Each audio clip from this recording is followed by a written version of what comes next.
Assalamualaikum warahmatullahi wabarakatuh. Perkenalkan, saya Ulfa Rahmatullah dari kelas 12 AKL 4. Oke, di sini saya akan membahas materi mengenai persatuan dan kesatuan pada masa reformasi periode 21 Mei 1998 sampai sekarang. Periode ini disebut juga era reformasi. Gejolak politik di era reformasi semakin mendorong usaha penegakan kedaulatan rakyat dan bertekad untuk mewujudkan pemerintahan yang bersih dari korupsi, kolusi, dan nepotisme yang menghancurkan kehidupan bangsa dan negara. Memasuki masa reformasi, bangsa Indonesia bertekad untuk menciptakan sistem pemerintahan yang demokratis. Untuk itu, perlu disusun pemerintahan yang konstitusional atau pemerintahan yang berdasarkan pada konstitusi.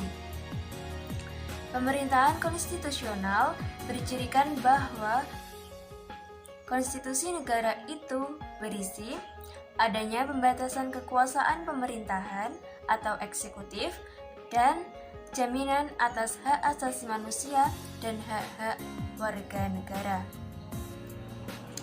Berdasarkan hal itu, salah satu bentuk reformasi yang dilakukan oleh bangsa Indonesia adalah melakukan perubahan atau amandemen atas Undang-Undang Dasar 1945. Dengan mengamandemen Undang-Undang Dasar 1945 menjadi konstitusi yang bersifat konstitusional, diharapkan dapat terbentuk sistem pemerintahan yang lebih baik dari sebelumnya.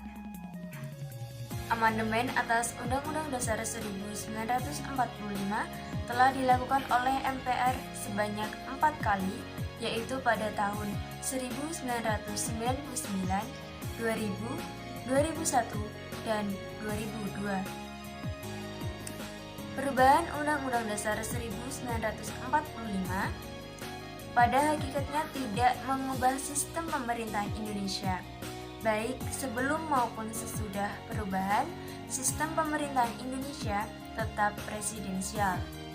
Tetapi, perubahan tersebut telah mengubah peran dan hubungan Presiden dan DPR.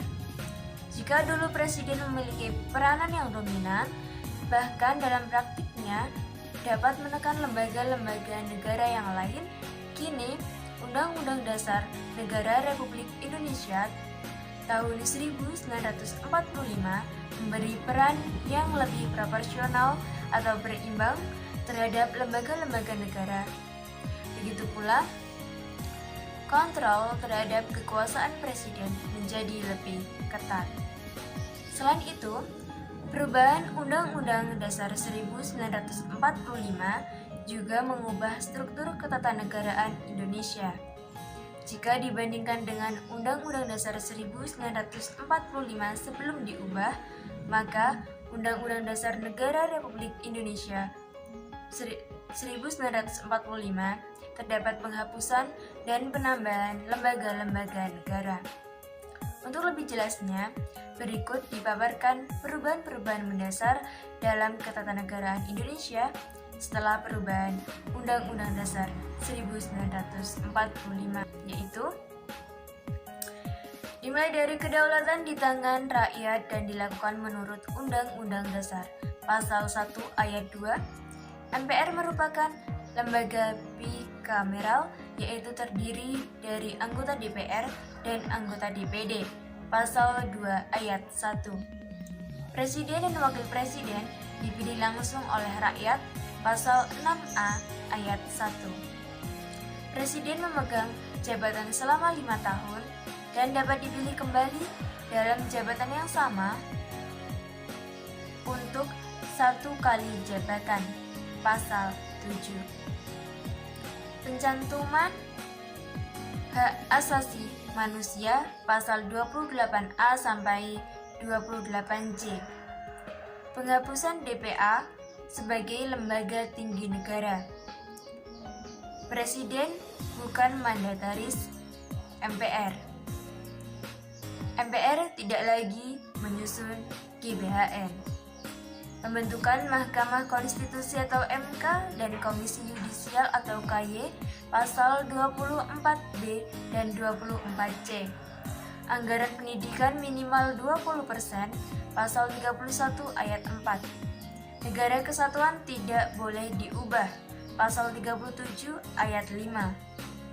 Dan yang terakhir, penjelasan Undang-Undang Dasar 1945 dihapus. Demikian pembahasan materi dari saya. Semoga dapat dipahami. Terima kasih. Assalamualaikum warahmatullahi wabarakatuh.